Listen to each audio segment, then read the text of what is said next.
Hey guys, Colin Caruso here, Artistic Director of Color for John Paul Mitchell Systems, owner of Salon Crew in Hoboken.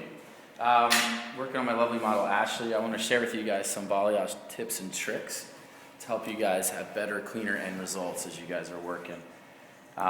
So basically, a lot of times I don't focus on the sectioning as much as I do the application. I think sectioning can be quite simple. It doesn't have to be overly complicated. Sometimes we put too much into that. So for me, I'm just taking little V sections just to kind of keep movement and create texture. Really, that's what balayage does. Once I have that little section out, I'm going to actually pull the hair to a point, but I don't want to pull it in so much that it shrinks. I want to kind of keep it at natural fall, but create tension. And tension is key, and it's huge when you guys are balayaging. So I'm working with Paul Mitchell's Skylight. What I love about this is a hand painting clay. What I love about it too is that it has a kaolin clay shell. And that's going to act as an incubator.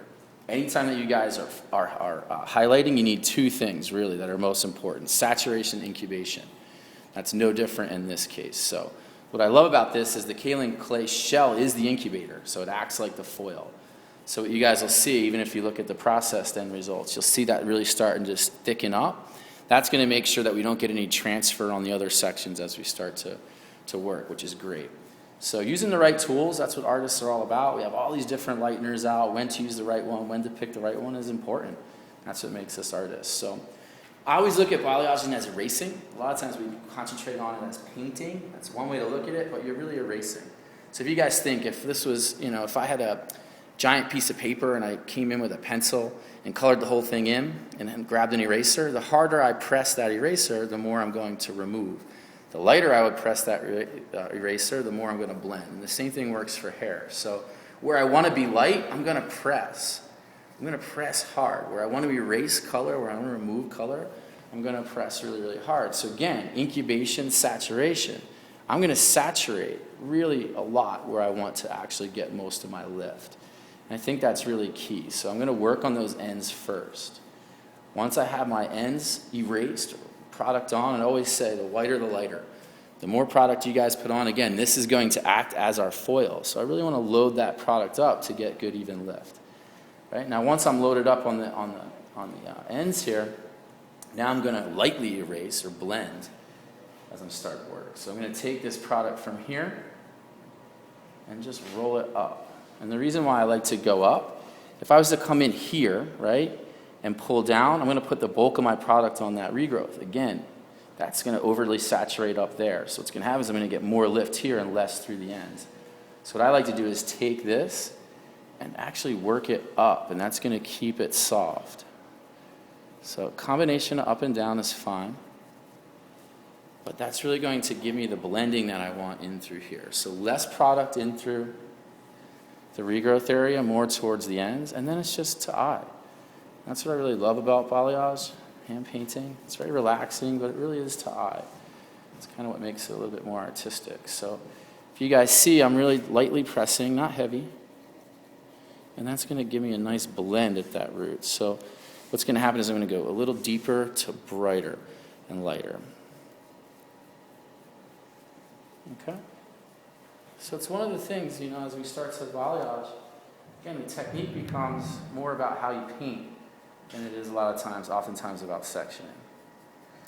So the way I look at this too, once it's done, you guys can see we're good. For anything to work, for any lightener to actually, any color to actually be blended and look great, you need light and you need depth. So I'm going to add some depth in between here as well. I think sometimes that's overlooked when we're working. Especially in the lighting. You're always thinking lighter, lighter, lighter, but what makes something pop is by putting something, you got to put something deeper around it. So this is our 8PA, and this is an actual beautiful, beautiful color from the Demi Paul Mitchell, and you guys can see it has some cooler undertones, which I love. Hair color works in two ways. It works in level, which is a degree of lightness or darkness, and it works in tone, which are the hues that we have. What I love about this tone that we're working with here, it has a slight underlining blue tint to it. Not blue in the sense that it's going to come out blue, but blue in the sense that it's going to control the warmth that's naturally present in her hair. So I love it. It's at an 8 level, but those cool tones are going to absorb light a little bit more, adding a little bit more depth to the formula. So it's going to help this lightener pop, the skylight pop on the bottom. So again, looking at color as dimension is really key here. So when you guys are formulating, just think, why am I using this color? What is the tone going to do as I'm working throughout, and you'll be set. So I'm going to continue to work my way up and just follow those patterns out. Similar sectioning, not overly taking too big of sections because I really do want to saturate the ends.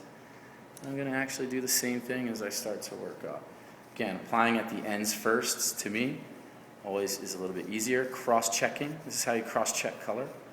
Anytime we put color on in a straight line, we're saturating. Anytime that we go this way, cross-check it, we're spreading that hair out, making sure that it has saturation. Incubation, saturation, without those two things, you're not going to have blonde hair.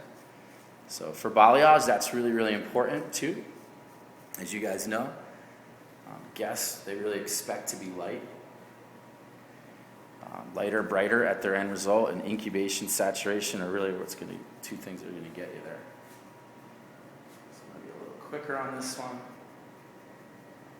I always tell people too, if it doesn't look smooth when you're applying the product, as your technique isn't smooth, then it's not going to be smooth when you're finished. So you really do want to make sure that it looks good when you're painting. So I'm just trying to shatter out that root a little bit.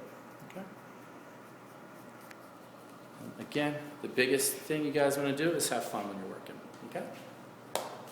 Thanks.